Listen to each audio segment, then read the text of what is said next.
룻기는 성경의 중요한 주제인 헤세드가 무엇인지를 알려주는 성경이라고 어제 말씀 가운데 우리 성도님들과 나눴습니다.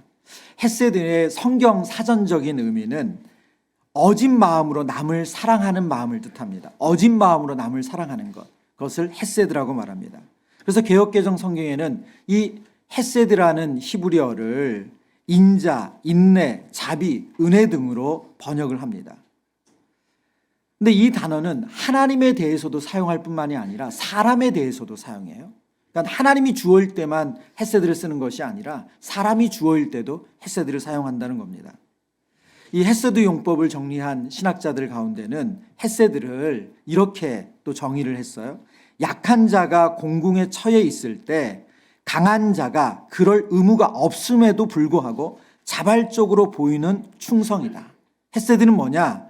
약한 자, 약해 보이는 사람이 어려움에 처해 있을 때 강한 자가 그럴 의무가 없어요. 도와줄 의무가 없어요.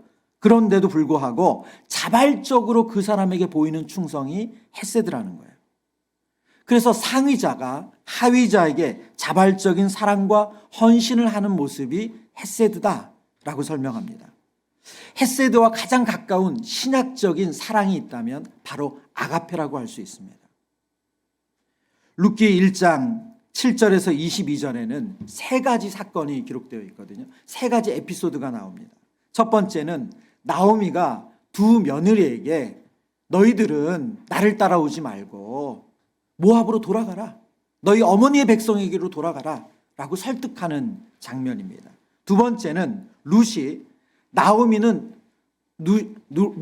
며느리 룻이 저는 절대 어머니의 곁을 떠나지 않겠습니다. 저는 죽는 일이 있다 하더라도 어머니 곁을 떠나지 않습니다 라고 하고 남는 장면이에요. 세 번째는 나오미가 베들레헴으로 들어와서 자신의 지난 시간을 생각하면서 슬피 울며 노래하는 장면입니다. 이 세 가지 에피소드가 오늘 우리가 읽은 본문에 기록되어 있습니다. 이 세 가지 모두 놀랍게도 하나님께서 우리에게 보여주시는 헤세드가 있습니다. 그 헤세드가 어떻게 보여지는지 오늘 성경은 우리에게 그것을 알려주고 있습니다. 그래서 저는 오늘 설교 제목을 출구 전략 없는 사랑이라고 정했습니다. 출구 전략 없는 사랑. 여러분, 출구 전략이 없다는 게 뭡니까? 그렇죠. 도망갈 방법이 없다는 거예요. 예. 오로지 사랑하는 것밖에 없다는 거예요. 오로지 사랑하는 것밖에. 그 외에 다른 선택이 없는 것. 그것이 바로 출구 전략 없는 사랑이에요. 오늘 성경은 우리에게 하나님의 헤세드를 통해서 출구 전략 없는 사랑을 우리에게 알려주고 있습니다. 먼저 출구 전략 없는 사랑 첫 번째는 나오미의 헤세드를 통해서 우리가 배우는 것입니다. 나오미의 헤세드는 어떤 모습인가? 나보다 남을 우선하는 사랑이에요. 나보다 남을 우선하는 사랑. 예, 여러분 졸릴 수 있으니까 저는 갑자기 이런 학습 모드가 될 거라고는 상상도 못했습니다. 이 가이드북을 드리니까 또 이런 효과가 있군요. 네. 예, 우리 한번 따라해 볼까요? 나보다 남을 우선하는 사랑. 네. 여러분, 나오미의 상황 우리가 어제 말씀을 통해서 보았지만 나오미처럼 비참한 여인이 없죠. 룻기 1장 5절과 6절에 나오미라는 이름이 사라지고 그 여인이라고 불릴 정도로 이제는 남편도 떠나가고 두 아들도 떠나갔기 때문에 이 여인으로서 나오미로 살아갈 존재의 근거 자체가 사라졌어요.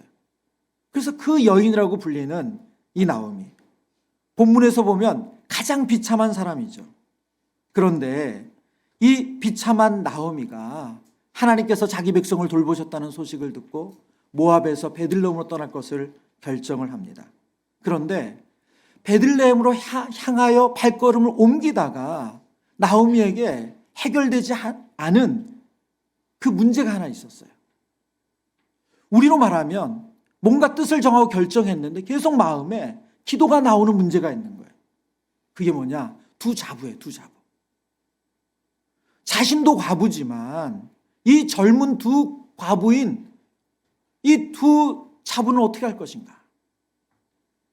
우리나라는 결혼 적령기가 지금 많이 늦어져 가지고 우리 형제들 가운데는 30대 중반이 요즘 평균 결혼한 나이라고 해요. 근데 중앙아시아는 지금도 여자분들은 20대 초반이 결혼 나이래요. 예. 그러니까 20살, 심지어 19, 그때 결혼을 한다는 거예요. 그래서 24, 25 그러면 결혼 정년기를 넘어섰다고 말할 정도가 된다는 거죠. 우리나라도 옛날에 대학 때 2말 3초 이런 얘기가 있었습니다. 제가 옛날 사람인 거죠. 예, 대학교 2학년 말 혹은 3학년 초에 연애를 해야 된다 이런 뜻이에요. 예, 그런 말로 얘기를 했는데 여러분 고대 근동에서는 결혼이 더 이른 시기에 이루어졌어요. 그래서 10대 중후반 그 즈음에 결혼을 했을 거라고 추정을 해요. 그러면 10년 동안 결혼 생활을 했다고 해도 지금 두 며느리는 20대 중반의 나이밖에 안 되는 거예요. 뿐만 아니라 유대 땅 베들레헴에서 두 자부는 낯선 곳일 뿐만이 아니라 이스라엘 사람들이 부정하다고 생각하는 모압 여인이에요. 그리고 나오미가 또다시 결혼을 해서 자식을 낳아서 그 자식을 두 자부에게 줄 수 있는 그런 상황도 아니에요. 오늘 나오미가 이 며느리들을 설득하면서 그 얘기를 하거든요. 그걸 계대 결혼이라고 합니다. 하나님께서 자신에게 주신 그 땅과 그리고 그 유산을 물려받으려면 그 형이나 그 형이 죽고 나면 그 동생을 통해서 결혼을 해서 땅과 그 유산을 물려받는 거죠. 그 똑같은 방법이 지금 나오미를 통해서 이루어질 수 있는데 지금 나이든 나오미가 결혼해가지고 아이를 낳아서 그 아이가 커가지고 이 자부들에게 다시 결혼시킨다. 상상할 수 없는 이야기라는 거예요. 그래서 고심 끝에 나오미는 두 며느리에게 이렇게 말합니다. 룻기 1장 8절인데요. 룻기 1장 8절. 나오미가 두 며느리에게 이르되 너희는 각기 너희 어머니의 집으로 돌아가라. 너희가 죽은 자들과 나를 선대한 것 같이 여호와께서 너희를 선대하시기를 원하며. 우리말 성경에는 번역된 이 선대라는 단어가 다 똑같은 우리말 선대라고 번역되어 있지만 앞에 있는 선대라는 단어와 뒤에 있는 선대는 히브리어로는 전혀 다른 단어들입니다. 첫 번째 선대하다는 단어는 히브리어로 아사라는 단어인데요. 일하다, 만들다, 형성하다는 뜻을 가지고 있어요. 그리고 두 번째 선대하는 단어는 히브리어로 헤세드, 그래서 인자, 인애, 자비라고 번역되는 단어입니다. 지금 나오미는 두 며느리에게 아무리 생각하고 기도해봐도 그들이 나오미를 따라서 유대 땅 베들레헴으로 가는 것이 그들의 미래에, 그들의 안정에, 정말 그들의 안위에 도움되는 일이 아니라는 생각이 들었던 거예요. 그래서 그들에게 그렇게 말합니다. 너희가 내 아들들과 나에게 행한 선한 일 같이 여호와께서 너희에게 자비와 인애를 베풀어 주시기를 원한다. 지금 두 며느리를 축복하면서 너희 어머니의 백성에게로 돌아가라고 권면을 하는 것입니다. 돌아가다는 단어가 슈브라고 어제 말씀을 드렸어요. 지금 나오미는 계속 너희에게 슈브, 돌아가야 된다. 그게 너희들이 살 길이다. 나 따라오는 것은 너희에게 유익이 없다. 지금 그런 권면을 하고 있습니다. 앞서도 말씀드렸지만 그러나 가장 비참하고 암담한 사람은 누구예요? 나오미죠. 남편도 잃고 그리고 두 자녀마저 잃었어요. 그리고 나오미가 결혼해서 가정을 이룬다는 것은 상상조차 하기 힘들어요. 그런 나오미가 지금 자신의 며느리들을 생각하면서 그들을 축복해서 보내는 거예요. 여러분 앞서 헤세드에 대한 정의를 말씀을 드렸습니다. 헤세드가 어떤 내용이라고요? 약한 자가 공궁에 처해 있을 때 강한 자가 그럴 의무가 없음에도 불구하고 자발적으로 보이는 충성이래요. 지금 나오미는 자신이 어른으로서 물론 자신의 상황은 너무너무 안 좋아요. 그러나 지금 두 며느리를 생각하면, 그 젊은 며느리를 생각하면 자신 어떤 일이 벌어질지 모르는 유대 땅 베들레헴으로 자신을 따라오는 것은 그들에게 유익하지 않다는 거예요. 그래서 그들을 걱정하면서 그들을 자발적으로 지금 축복해서 보내주고 있습니다. 이것이 나오미가 보여주는 헤세드라는 거예요. 나오미가 보여주는 사랑이라는 거예요. 여러분, 사람이 힘들어지면 우리에게 자연스럽게 따라오는 게 있어요. 자기 연민이에요. 자기 연민. 여러분, 남이 어떤 큰 일을 당해도 내가 당한 일이 여러분 아파요. 내가 당한 슬픔이 가장 큰 슬픔이에요. 그게 자기 연민이에요. 근데 나오미는 자기 연민에 빠지지 않고 두 며느리를 너무너무 안타까워하면서 오늘 이 자발적인 사랑, 자발적인 충성을 보여주고 있습니다. 예수님께서 주는 것이 받는 것보다 복되다 말씀하셨어요. 지금 그 사랑을 보여주고 있는 거죠. 나오미는 자신의 상처와 아픔보다 며느리들의 앞날을 진심으로 걱정하고 축복합니다. 여러분, 이것이 성도의 모습인 줄 믿습니다. 자아 팽창 시대라고 오늘날 시대를 말하잖아요. 자아가 너무 중요해요. 내 자신이 너무너무 중요해요. 그래서 남 걱정, 남에 대한 생각할 게 아니라 늘 우리의 생각이 나를 향해 있다는 거예요. 여러분, 남을 보듬기보다 나를 보듬는 데 익숙한 이 시대에 오늘 나오미가 보여주는 이 헤세드, 나보다 남을 사랑하고 나보다 남을 먼저 섬기는 이 헤세드가 필요한 줄 믿습니다. 우리가 이 새벽에 우리의 가정의 회복, 그리고 우리의 공동체의 회복, 또 우리 나라와 민족의 회복을 위해서 기도할 때 하나님, 제가 나오미가 보여지는 이 헤세드, 자기 연민에 빠지지 않고 나보다 남을 사랑하는 그 모습을 우리가 추구하고 그렇게 걸어갈 수 있도록 은혜 베풀어 달라고 기도하는 시간 되길 축원합니다. 두 번째 출구 없는 사랑은 루세 헤세드입니다. 루세 헤세드는 목숨을 건 사랑이에요. 우리 따라 볼까요? 목숨을 건 사랑. 시어머니 나오미가 진심 어린 축복으로 우리 두 며느리를 축복합니다. 그래서 너희 어머니의 백성에게로 돌아가라. 그럴 때 오르바는 모압으로 돌아가는 것을 선택해요. 물론 성경학자들 가운데 또 어떤 설교자들인데 오르바의 이 선택이 지혜롭지 못했다, 뭐 이런 이렇게 그런 내용들도 있어요. 그러나 성경의 내증에서는 그렇게 찾기는 좀 어려운 것 같아요. 오르바의 그것에 대해서 어떤 비난이나 설명을 하지 않습니다. 그러나 룻은 시어머니 나오미의 곁에 남았어요. 14절에 이렇게 기록되어 있습니다. 그들이 소리 높여 다시 울더니 오르바는 그의 시어머니에게 입맞추되 룻은 그를 붙쫓았더라. 여기서 시어머니를 붙쫓았다라는 이 단어가 히브리어로 다바크라는 단어거든요. 다바크. 이건 무슨 뜻이냐면 찰싹 달라붙다는 뜻이에요. 찰싹 달라붙다, 결합되다, 이런 뜻을 가지고 있습니다. 단단히 붙잡고 놓지 않는다는 거예요. 지금 룻이 어머니가 돌아가라 말하는데 저 절대 안 그럴 거예요. 정말 우리말로 말하면 바짓가랑이 붙잡고 늘어지는 것처럼 시어머니에게 딱 달라붙었다, 지금 그 말을 하는 것입니다.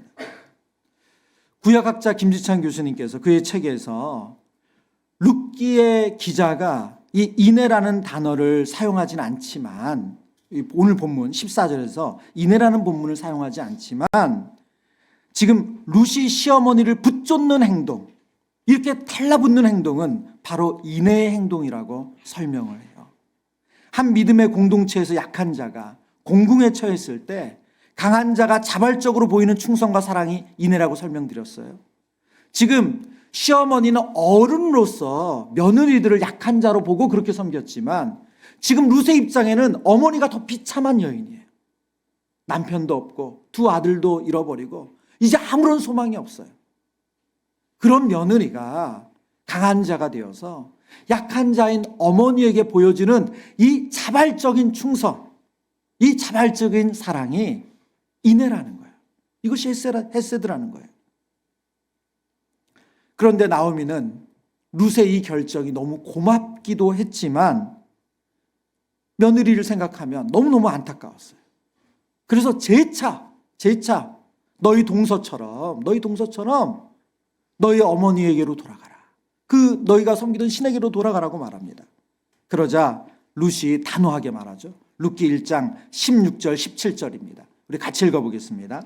룻이 이르되 내게 어머니를 떠나며 어머니를 따르지 말고 돌아가라 강권하지 마옵소서. 어머니께서는 가시는 곳에 나도 가고 어머니께서 머무시는 곳에 나도 머물겠나이다. 어머니의 백성이 나의 백성이 되고 어머니의 하나님이 나의 하나님이 되시리니 어머니께서 죽으시는 곳에서 나도 죽어 거기 묻힐 것이라. 만일 내가 죽는 일 외에 어머니를 떠나면 여호와께서 내게 벌을 내리시고 더 내리시기를 원하나이다 하는지라. 아멘. 우리는 룻기 11장 16절과 17절을 읽을 때 우리가 어제도 말씀 나눈 중에도 말씀드렸지만 16절에 대한 기억이 많습니다. 룻이 내게 어머니를 떠나며 어머니를 따르지 말라고 강권하지 마세요. 어머니께서 가시는 곳에 나도 가고 어머니의 머무시는 곳에 나도 머물겠습니다. 어머니의 백성이 나의 백성이 되고 어머니의 하나님이 나의 하나님이 될 겁니다. 우리는 이 말씀을 많이 보았고 익숙해요. 그런데 저는 오늘 이 룻의 헤세드라는 관점에서 보면 17절이 우리에게 주는 영적인 도전이 있습니다. 17절 볼까요? 17절. 어머니께서 죽으시는 곳에서 나도 죽어 거기 묻힐 것이라. 만일 내가 죽는 일 외에 어머니를 떠나면 여호와께서 내게 벌을 내리시고 더 내리시기를 원합니다. 지금 룻이 어머니를 붙잡겠다, 어머니와 떨어지지 않겠다라는 그 결심을 무엇으로 이야기하고 있어요? 죽음으로 얘기하고 있어요. 죽음으로.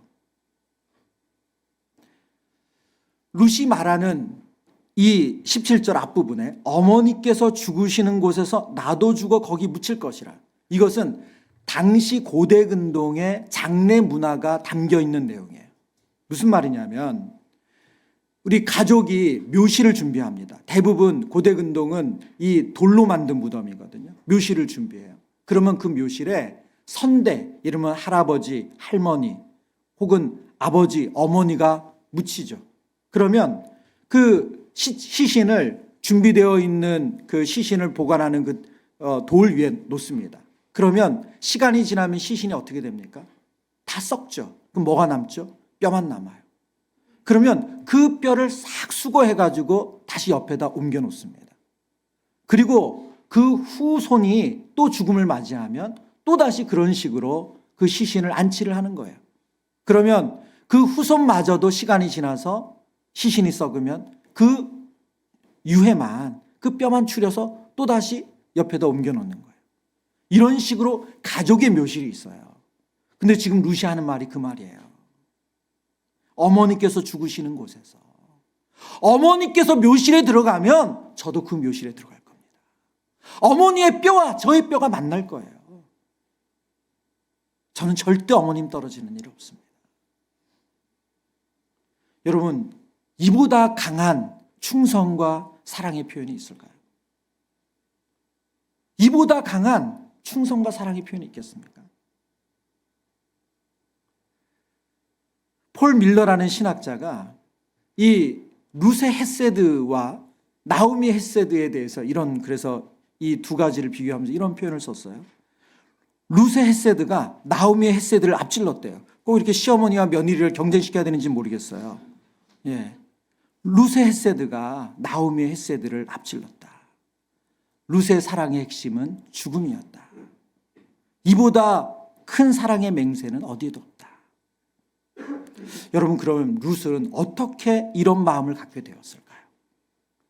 시어머니에 대해서 어떻게 이런 마음을 갖게 되었을까요? 여러분, 성경을 보면 룻기 1장에서는 사실 그 이유를 찾기는 어렵습니다. 물론 시어머니의 하나님을 따라간 것이다, 뭐 여러 가지 얘기를 할 수 있지만 성경에서 정확하게 그것에 대해서는 말씀하지는 않아요. 이해할 수가 없어요. 예. 왜냐하면 그것은 그 오르바가 한 선택이 상당히 합리적이거든요. 이상한 선택이 아니에요. 그러나 분명한 것은 이해할 수 없지만 룻은 시어머니에게 그 놀라운 사랑, 출구 전략 없는 사랑을 선택했고 그 사랑대로 움직였다는 거예요. 여러분, 그런데 우리는 룻의 이 목숨을 건 사랑, 이 출구 전략 없는 사랑에서 어느 분의 그림자를 보냐면 예수님의 그림자를 봅니다. 우리가 아직 경건하지 않을 때, 우리가 죄인 되었을 때 우리를 위하여 십자가에서 자기 자신을 내어주신 예수님의 그림자를 보게 돼요. 로마서 5장 8절 말씀 우리 같이 소리내서 읽어보겠습니다. 로마서 5장 8절. 우리가 아직 죄인 되었을 때 그리스도께서 우리를 위하여 죽으심으로 하나님께서 우리에 대한 자기의 사랑을 확증하셨느니라. 아멘. 예수님의 사랑, 하나님의 사랑, 우리를 향하신 그리스도의 사랑은 출구 전략이 없었어요. 우리가 나아지는 것 보고, 우리가 변화될 조짐을 보고 우리를 위해서 십자가를 선택하신 것이 아니라 경건하지 않고 죄인 되었을 때 우리를 위하여 십자가에 죽으셨어요. 룻이 시어머니가 베들레헴 가면 땅이 있다더라, 시어머니가 베들레헴 가면 숨겨둔 뭐가 있다더라, 그거 보고 한 게 아니죠. 오직 이해할 수 없지만 온전히 그 한 사람을 향한 맹목적인 사랑이었어요. 저와 여러분 또한 하나님으로부터 그 사랑을 받은 하나님의 사람인 줄 믿습니다. 여러분, 저는 이 말씀을 묵상하면서 저와 여러분에게 이런 행복, 이런 기쁨이 있었으면 좋겠어요. 여러분, 우리가 이 땅에서 하나님을 향해서도 이런 맹목적인 사랑, 출구 전략 없는 사랑을 해야 되겠지만, 우리가 가족 안에서, 우리가 공동체 안에서 그런 대상, 그런 사랑을 베풀 수 있다면 여러분 얼마나 행복할까요? 여러분, 나오미가 나보다 남을 더 사랑하는 사랑, 그것도 정말 훌륭한 사랑입니다. 자기 연민에 빠지지 않고 자기 비참함보다 다른 사람의 안위를 걱정하는 그 사랑, 너무너무 대단한 사랑이에요. 그런데 오늘 룻이 우리에게 보여주는 목숨을 건 사랑, 그것이 당신과 함께 망하는 것이고 당신과 함께 죽는 것이라 하더라도 나는 그 길을 가겠어요. 여러분, 우리가 가족 안에서 그런 사랑 해야 되지 않을까요? 여러분, 그런 사랑 보여줘야 되지 않을까요? 여러분, 우리가 믿음 안에 지체라고 하는데 그런 사랑이 있어야 되지 않을까요? 세 번째, 출구 전략 없는 사랑은 하나님의 헤세드는 하나님의 헤세드를 보여주고 있습니다. 하나님의 헤세드는 어떤 헤세드로 나타나는가? 함께 애통하시는 사랑이에요. 같이 따라해 볼까요? 함께 애통하시는 사랑. 이제 오르마는 떠나고 룻은 끝까지 시어머니 나오미를 붙쫓았기 때문에 룻과 함께 베들레헴에 들어왔습니다. 베들레헴에 들어오자 사람들이 나오미를 보고 이가 나오미가 아니냐라고 떠들썩하는 일이 생겨요. 20절, 21절의 말씀인데요. 20절과 21절. 나오미가 그들에게 이르되 나를 나오미라 부르지 말고 나를 마라라 부르라. 이는 전능자가 나를 심히 괴롭게 하셨습니다. 21절입니다. 내가 풍족하게 나갔더니 여호와께서 내게 비어 돌아오게 하셨느니라. 여호와께서 나를 징벌하셨고 전능자가 나를 괴롭게 하셨거늘 너희가 어찌 나를 나오미라 부르느냐 하니라. 사람들이 나오미를 모습을 보고 이 사람 나오미 아니야? 반신반의하면서 떠들기 시작했어요. 여기저기서 수군거리기 시작했어요. 그리고 사람들이 몰려들었습니다. 그때 나오미가 사람들이 자신을 알아보자 애가를 지어 불러요. 슬픈 노래를 부르는 거예요. 그러면서 뭐라고 말합니까? 나를 나오미라고 부르지 말래요. 나오미라는 이름의 뜻은 희락이라는 뜻입니다. 그러니까 오늘 본문으로 말하면 기쁜 자, 나를 기쁜 자라고 부르지 마라, 그 말이에요. 나를 마라라는 말은 쓰다는 말이에요. 쓰다. 나를 쓴 사람, 나를 쓴 자라고 불러라. 나오미의 인생은 기쁨이 아니고 나오미의 살아온 삶은 기쁜 삶이 아니라 쓰디쓴 인생이라는 거예요. 그러면서 나오미가 슬픈 노래로 이런 노래를 부릅니다. 전능자가 나를 심히 괴롭게 하셨다. 내가 풍족하게 나갔는데 여호와께서 나를 빈털터리로 비어 돌아오게 하셨다. 여호와께서 나를 징벌하셨다. 전능자가 나를 괴롭게 하셨다. 여러분, 나오미가 고향 사람들 만나서 정말 그 마음에 감정이 북받쳐서 울분을 토해낸 것일까요? 그건 확실치 않지만 어쨌든 나오미는 지금 자신의 감정에 너무나도 솔직하고 정직합니다. 사람들 앞에서 슬픈 애가를 부르면서 자신의 감정을 표현해요. 여기서 여호와께서 징벌하셨다는 것은 하나님께서 재판장이 되셔서 나에게 꼭 재판장에서 불리한 증언을 하셨다는 거예요. 그리고 전능자가 나를 괴롭게 하셨다는 말은 모세가 이스라엘 백성들이 출애굽 당시에 그 재앙이 벌어질 때마다 바로가 더 마음이 악해져서 이스라엘 백성들을 학대하잖아요. 그때 모세가 하나님께 주여 어찌 이 백성이 학대를 당하게 하셨나이까 할 때 그 학대라는 단어가 괴롭히다라는 단어예요. 무슨 말입니까? 지금 나오미는 하나님께서 이 모든 일을 벌이셔서 자신을 이렇게 고통스럽고 아프게 하셨다는 거예요. 지금 하나님께 이렇게 항변하는 거예요. 하나님, 제가 정말 그만큼 죄를 지었습니까? 제가 그토록 악한 죄를 지은 게 맞습니까? 아무리 그렇다고 해도 어떻게 저에게 이렇게까지 하실 수 있습니까? 저를 괴롭게 하시려고 작정하신 거 아니에요. 남편과 두 아들을 잃어버린 나오미가 그 마음의 탄식을, 그 마음의 고통을 여과 없이 노래로 불러서 지금 사람들에게 들려주고 있어요. 나오미의 이 고통의 노래에 대해서 오늘 본문을 보면 어떤 평가도 하지 않아요. 그것이 옳다 그르다 아무런 얘기를 하지 않습니다. 여러분, 하나님께서는 나오미가 고통 속에서 노래하는 이 탄식을 그대로 다 들으신 줄 믿습니다. 한 성경학자가 여자 욥이라 불리는 이 나오미의 탄식과 그리고 욥기에 나오는 욥의 탄식들이 있죠. 예, 탄식을 우리 또 비교하면서 이런 설명을 했어요. 욥의 고난 가운데 하나님을 향해 쏟아놓는 것에 대해서 누구도 비난하지 않는다는 거예요. 욥이 그 고난 속에서 하나님을 향해서 탄식하는 것에 대해서는 누구도 비난하지 않는데 룻기 1장에 나오는 룻의 탄식을 보면서 이 믿음 없는 사람 이런 비난을 한다는 거예요, 사람들이. 근데 그건 합당하지 않다는 거예요. 나오미의 고통의 노래, 슬픈 노래가 우리에게 들려지는 이유는 하나님께서 나오미와 함께 그 고통을 아파하시기 때문입니다. 그 고통을 아파하시기 때문이에요. 로마서 12장 15절에 성경은 이렇게 말씀하고 있습니다. 즐거워하는 자들과 함께 즐거워하고 우는 자들과 함께 울라. 우리 하나님은 어떤 분이세요? 우는 자들과 함께 우는 분이세요. 애통하는 자들과 함께 애통하는 분이세요. 지금 하나님께서 나오미의 해결되지 않는 그 마음, 쓰디쓴 마음을 가지고 하나님 어떻게 저를 학대하실 수 있어요? 어떻게 저에게 이러실 수 있어요? 그 마음을 쏟아놓을 때 하나님은 그것을 다 들으시면서 나오미와 함께 애통하고 계시다는 거예요. 여러분, 이것은 불경건한 모습이 아닙니다. 시편과 욥기를 보세요. 시편과 욥기에는 많은 하나님의 사람들이 하나님을 향해서 원망, 불평, 그리고 저주를 또 다른 사람들에 대한 저주를 쏟아붓기도 합니다. 근데 하나님께서 그것에 대해서 이런저런 평가를 하지 않으세요. 다 들어주세요. 구약학자 김지찬 교수님은 그의 책에서 오늘날 성도들이 가져야 될 모습 중에 하나가 이런 모습이라고 말해요. 정직하게 애가를 부를 줄 알아야 한다. 그것이 진정한 신자라는 거예요. 정직하게 애가를 부를 줄 알아야 한다. 그것이 그것이 진정한 신자다. 그러면서 미국의 구약학자인 제임스 메이스의 글을 인용합니다. 겉으로 보기에는 절망과 희망은 서로 다른 것처럼 보이지만 실제로는 그렇지 않다.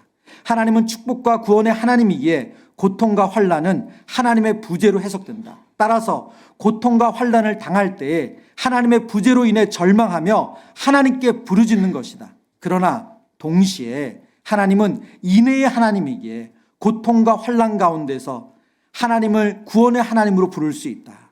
따라서 고통 가운데서 희망을 가질 수 있는 것이다. 결론적으로 이렇습니다.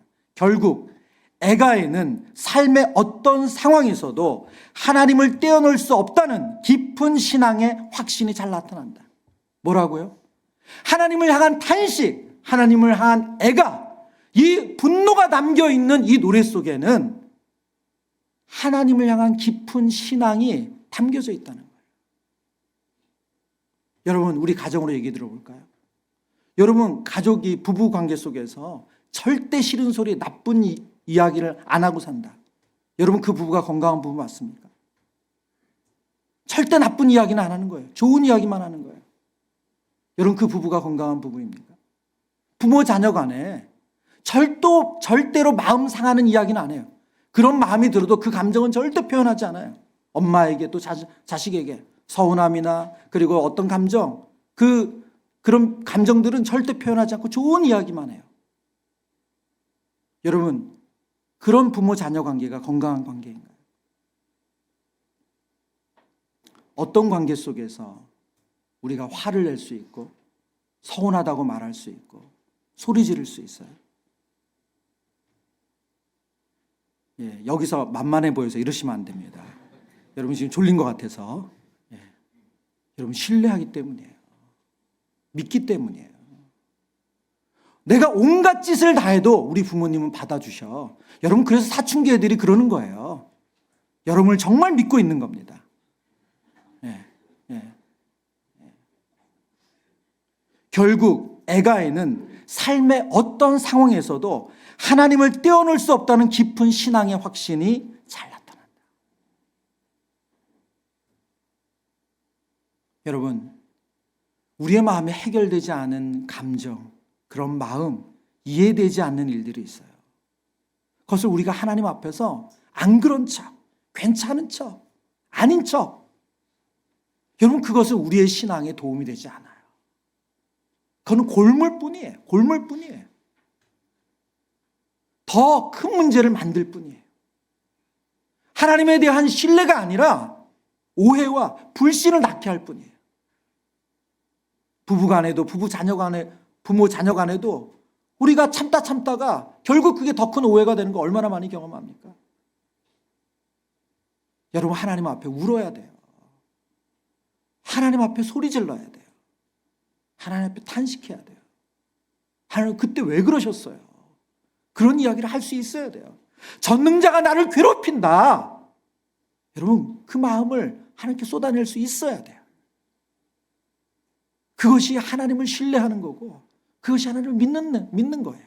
왜요? 하나님은 우리와 함께 애통하시기 때문에. 하나님은 우리와 함께 아파하시기 때문에. 저와 여러분이 우리와 함께 아파하시는 하나님을 신뢰함으로 그렇게 슬픈 애가를 부를 수 있기를 축원합니다.